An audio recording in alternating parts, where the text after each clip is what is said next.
வணக்கம் நண்பர்களே, நீங்கள் பார்த்து கொண்டு இருப்பது உங்கள் கௌசிகா ரிவ்யூ. சரி வாங்க வீடியோக்குள்ள போய் என்ன நடக்க போகுது அப்படின்னு சொல்லிட்டு பார்த்தீங்களா, சண்டைகள் ஒரு பக்கம் போயிட்டு இருக்கோம் அப்படின்னு சொல்லிட்டு இருந்தாலும் அதே சமயத்தில் நம்ம மல்லிக்கு திடீர்னு ஒரு அடி பலான்னு விழுந்துடுதுங்க நம்ம விஜய் கிட்ட இருந்து.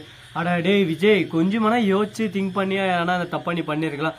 எடுத்த உடனே நம்ம மல்லி அடிச்சிட்டாரு. ஏன் மல்லி, உன் மேலே எவ்வளோ நம்பிக்கை வச்சிருந்தேன், மலைப்பாலும் உன்னை நம்பினேன், ஆனால் நீ இப்படியே பண்ணிட்டே அப்படின்னு சொல்லிட்டு அடிச்சிட்டாரு. இதனால் நமக்கே ஒரு பக்கம் கடுப்பாகுதுன்னா பார்த்துக்கோங்களேன். நம்ம மல்லி ரொம்பவே தங்கமானவங்க. மல்லிக்கு இந்த மாதிரி எந்த ஒரு பழக்கமும் இல்லைங்க. அவங்கள பிடிச்சி இப்படி பண்ணது ரொம்பவே ஒரு தவறான விஷயம். இதை ஏன் பண்ணாரு, எதுக்கு பண்ணாருன்னு சொல்லிட்டு நம்ம தட்டி கேட்டே அவனை ஒரு பக்கம். இந்த மாதிரி எல்லாம் பண்ணுறதுக்கு எப்படிதான் அவருக்கு மனசு வச்சுன்னு தெரியலைங்க. சரி, இப்படியெல்லாம் ஒரு பக்கம் அவர் பண்ணின்னு இருக்கு. இந்த சமயத்தில் மறுபக்கம் என்ன நடக்க போகுது, ஏது நடக்க போகுது அப்படின்னு சொல்லிட்டு பார்த்தீங்கன்னா, கரெக்டாக நம்ம விஜய் இருக்கார்ல, அவர் வந்து சைலண்டாக அந்த இடத்துல இருந்து போயிடுறாரு. அதே சமயத்தில் கரெக்டாக நம்ம ரஞ்சிதமோ மறுபக்கம் இன்னொருத்தி யாருக்கிறான்னு உங்களுக்கே தெரிஞ்சிருக்கும், ராஜேஸ்வரி. இவங்க ரெண்டு பேரும் கலந்துரையாடல் பண்ணியிருக்காங்க. எப்படி பிளான் போட்டு அப்படியே சும்மா கச்சிதமாக அவளை மாட்டி விட்டோமா பார்த்தியா, இதுதான் ஹைலைட்டு. இதுக்கு மேலே வாழ்க்கையில் எங்கேயும் போயிட்டு தள்ள காட்டி நிற்க முடியாது, அந்த மாதிரி ஒரு பக்கம் செஞ்சு விட்டோம் அப்படின்னு சொல்லிட்டு ரெண்டு பேரும் பேசின்னு இருக்காங்க. இதை கேட்டதும் நமக்கே ஒரு பக்கம் ஆத்திரமாக வருதுங்க. என்னடா கேடு கட்டவளாக்குறாங்க, இந்த மாதிரி கேடு கட்ட நாங்களாம் அப்படியே சும்மா துப்புன்னு சுட்டு போட்டுருணுங்க. பாவங்க, எந்த ஒரு தப்பும் செய்யாமல், எந்த ஒரு தப்பும் அறியாமல் புரியாமல் குழந்தையோட ரொம்பவே சாப்பிட்டான நம்ம மல்லி மேலே இவ்வளோ பழி போட்டாங்களே. இதை நினைக்கும் போது நமக்கு ஒரு பக்கம் நெஞ்சு அப்படியே சும்மா வலிக்குதுங்க. சரி, இது ஒரு பக்கம் போட்டுன்னு சொல்லிட்டு விட்டாலும் அதே சமயத்தில் மறுபக்கம் என்ன நடக்குதுன்னு சொல்லிட்டு பார்த்தீங்கன்னா, கரெக்டாக நம்ம இலக்கியா இருக்காங்கல்ல, அவங்க என்ன பண்ணுறாங்க அப்படின்னு சொல்லிட்டு பார்த்தீங்கன்னா, அதாவது நம்ம மல்லி மாற்றி சொல்லிவிட்டேன், மல்லி இருந்துன்னு கரெக்டாக போகிறாங்க.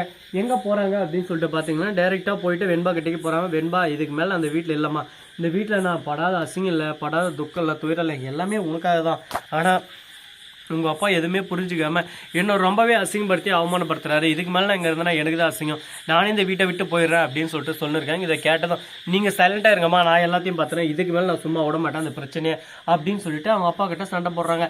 என்னப்பா உங்கள் இஷ்டத்துக்கு எதேதோ பேசின்னு போயிட்டே இருக்கீங்க, நானும் போனா போதுன்னு பார்த்தா அவ்வளோதான், பார்த்துக்கோ, மரியாதை ஒழுங்கு மரியாதை எப்படி இருக்கணுமோ அப்படி இருந்துக்கோங்க அப்படி இப்படி சொல்லிட்டு திட்டி விட்றா நம்ம மல்லியோட. இது வெண்பா குட்டி எப்படி பார்த்தீங்களா தேறிக்கிறான்னு சொல்லிட்டு அப்படின்ற மாதிரி ஒரு பக்கம் விஜய் வந்து என் பொண்ணை ஏற்றி விட்டு என்கிட்ட சண்டை போட வைக்கிறல, உனக்கு இருக்குடியே, உனக்கு ஒரு நாள் இருக்கு அப்படின்னு சொல்லிட்டு சொல்லியிருக்காரு. ஆமாண்டாயப்பா, அவன் உலகத்தில் இல்லாதவன் இவங்ககிட்ட அப்படியே சண்டை போகிறதுக்கு உன் பொண்ணை வேறு ஏற்றி விடணும், போடா போக்கத்தவனை அப்படின்ற மாதிரி நம்ம மல்லி ஒரு பார்வை பார்க்குறாங்க. அதிலே விஜய் புரிஞ்சது, ஓஹோ இவளை நம்ம கேவலமாக தான் பார்க்குறா, ட்ரீட் பண்ணுறா அப்படின்னு சொல்லிட்டு. சரி, இதெல்லாம் ஒரு பக்கம் போயின்னு இருக்குது. அதே சமயத்தில் மறுபக்கம் என்ன நடக்க போகுது, ஏது நடக்க போகுது அப்படின்றத நீங்கள் தெரிஞ்சுக்கணும்னு சொல்லிட்டு ரொம்பவே ஆர்வமாக இருக்கீங்க, ஆவலாக இருக்கீங்கன்னு சொல்லிட்டு எனக்கும் புரியுது. அதை பற்றி நான் சொல்லி தான் ஆகணும்.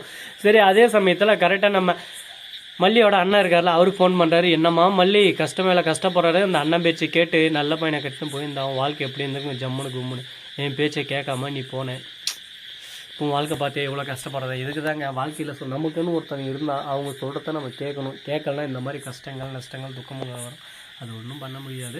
ஸோ நண்பர்களே, இந்த வீடியோ பிடிச்சிருந்தா லைக் பண்ணுங்கள், கமெண்ட் பண்ணுங்கள், ஷேர் பண்ணுங்கள், டிண்டிங் பெல்லை தட்டி விட்டு போங்க. அப்போ தான் நான் போகிற அடுத்தடுத்த வீடியோ உடனுக்குடன் வரும். மிக்க நன்றி, தேங்க்ஸ் ஃபார் வாட்சிங், டாடா, see you, நன்றி, வணக்கம், வந்தனம், வருக தருக.